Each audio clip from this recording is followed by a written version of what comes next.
नमस्कार भावांनो बहिणींनो. काल काय एवढंच नाही काढलं, तापण हे आलती लगे लय ताप आलती काल तर दिवसभर मी उठले नाही जाग्याहून. लगे दवाखान्यातून आले, मग घरातले राडा तसाच पडला. मग आता आज डबल डॉक्टरनं बोलवलं होतं तर आलो 10 वाजता गेलते. तर म्हणलं आपलं लेकरू उपाशी राहते, आपण जर झोपून राहिलं म्हणलं तर मग करायला कोणी नाही घरात, त्याच्यामुळं कामं कोण करणार. ह्या बारच्यानं एवढी सर्दी झाली, आधी झाली भैयाला.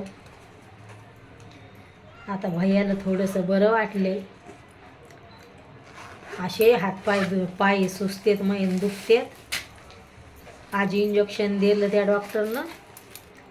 कायम त्याच डॉक्टरकडे जातो, मस्त डॉक्टर आहे तो. एकाच टुकानं मला पायानं चालता आलं, नाही तर पायऱ्या चालल्या तर लयच पायाला गाठी असं.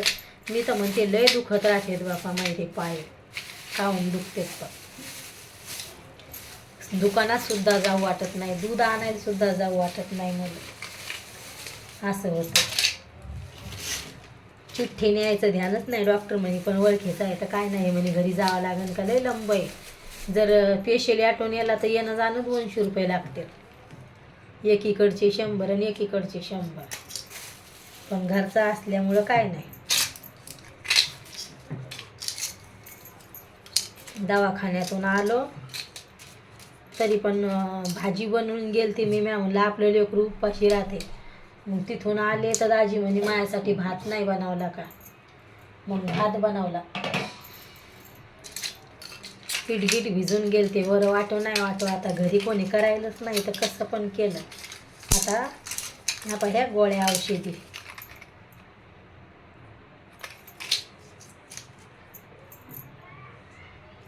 लय मोठ्याल्या गोळ्या येतात आता. काही समजा पुढ्या पॅक करेल असल्या त्या लय भारी गोळ्या येतात, त्यानं बरं वाटते लवकर. पहिल्या गोळ्या त्यानं लय भारी द्यायला त्या पायाच्या हिरव्या कलरच्या गोळ्या होत्या. जेवढ्या पुरते तेवढेच पाय राहतात. गोळ्या औषधी पण लय घेऊ वाटत नाही. मग जेवढ्या पुरते तेवढेच ते राहून जातात. गोळ्या संपल्या तर परत दुखायला मग सुरू, असं होतं. काही खाऊ वाटाना मुलं, जेवण पण करू वाटाना या तापीनं यानं.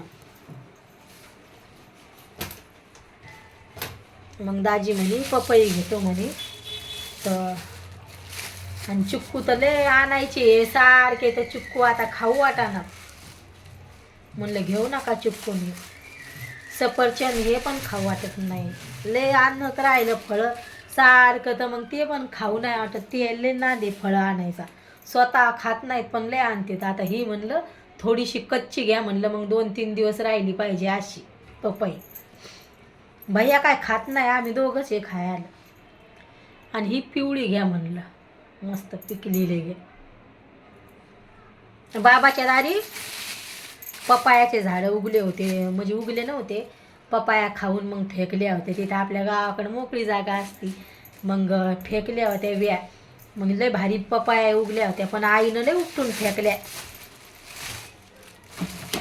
सगळे म्हणू लागले आईला दारात चांगल्या नसतात म्हणे पपायाचे झाडं. तरी मी आईला म्हणलं आई राहू दे राहू दे. मग तरी पण मग मी राहू दे म्हणले. तर आईनं 2 पपाया ठेवल्या. तर लय गोड पपई आईनं कापली होती, भैयासाठी ठेवली होती. भैयाला काय नान नाही खायचा, ते नकोच म्हणतोय. नाही असते भैयाचं. तर मग लय भारी होती ती पपई, लय गोड का लय गोड. आणि मला पपई आवडती खायला. आणि असं पण पपई चांगली आहे, गरमीची राहती खायला. फळं तर सगळेच चांगले आहेत म्हणा, पण हरसूबाया काय खात नाही. कामं गेमं आवरलेत. परवा दिवशी थोडं म्हणजे काल मला हे घर साफ करायचं, तर काल तापण हेच आली मला. मागचं घर साफ झालं आपलं, हे करायचं स्वयंपाकाचं घर, तर लगेच आता दुखणं चालू झालं तापण हे. आणि सक्रात काय लांब नाही राहिलेलं आहे. म्हणलं साफसफाया करावं घराच्या. आणि कपड्यातल्या घरातलं पण सगळं हे आता कपड्याच्या घरातले पण घड्या करून जे घालायचे ते ठेवायचे आणि सगळे मग ठेवून द्यायचे. ते काय भैयाचे कपडे काय घालत नाही, लय कपडे झालेत त्या घरात पण. आता दाजीच्या आवडीची भाजी बनवली, उडदाची डाळ. बोलाय पण आवसन नाही, पण म्हणलं आता काल पण आपला एवढं उडाला आहे, आज पण नको म्हणलं आता काढून टाकते मी. मग तोंड पण सुकेले. दाजीनं बिस्किटचे पाकिट आणून दिलेत, पपई आणून दिली. मग चाट आणला होता त्यानं मस्त लगे तो खाल्लाय थोडासा, तर भारी तोंडाला म्हणजे चव आलती तोंडाला. पाणी तर मला वेगळंच लागायले ते पाणी प्यायला, खारट खारट लागायले मला तापाने आणि असं सपक सपक. तरी फिल्टरच पाणी आहे म्हणा, तरी तसं लागायला लागले मला, पिऊ वाटाना पाणी लगे. मग इंजेक्शन दिलं म्हणे थोडा तिथंच आराम करा म्हणे डॉक्टर. मग घरी पण भैयाचं आवरून दिलं.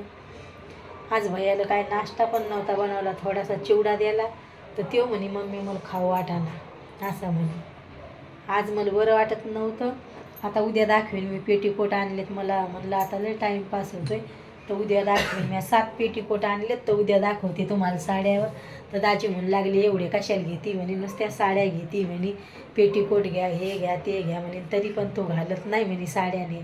साडीवर पण बाई चांगली दिसती म्हणे, तर तू साड्या घालतच नाही म्हणे, नुसतंच घ्यायच्या म्हणे साड्या. तर मग म्हणे एवढे कशाला पेटीकोट घेते, आता उद्या एवढं काढीन मी पेटीकोट आणल्याने. 7 घेते का म्हणे एक खाट्या, तर 900 रुपयाचे आणलेत पेटीकोट 7. तर 130 रुपयाला आणले सगळे. म्हणायलेत महाग लागलेत महाग लागलेत, 10 रुपयानं. जाऊ द्या तिकडं म्हणलं, दुकान दिसलं मग घेऊनच घेतले. मग दाजीला टाईम नसतोय असा पण, आणि मुडा असला तर मग घेऊनच घ्यायचे. ते 2-3 दिवसापासून म्हणू लागले, मग घेतलेत आता. तर उद्या व्हिडिओ काढीन मी आता ते. आज म्हणलं आता बोलूनच टाकावं, आपण हे यायला लागली. तर भैया म्हणे तू म्हणे मम्मी 2 दिवस नाही टाकला तर काय व्हायला लागले म्हणे. मी म्हणलं नाही टाकू दे म्हणलं. भैया म्हणे काय मम्मी राहू दे ना म्हणे, बरं वाटाना तर असा म्हण लागला. मला सर्दी झाली तर मग मला चक्राने येत्या, श्वास घ्यायला तकलीफ होती सर्दीनं, असं होतंय मला. मग आवाज पण बदलेले सर्दीनं यानं. आणि सर्दी झाली कधी पहा मला लगे असं वाटते काहीतरी नशा केली, एवढे चक्रा येतात. लय सर्दी बेकारी माही लय का लय लगे तसंच होतंय मला सर्दीनं, असं होतंय. बाय भावांनो बहिणींनो, भेटते उद्याच्या व्हिडिओमध्ये.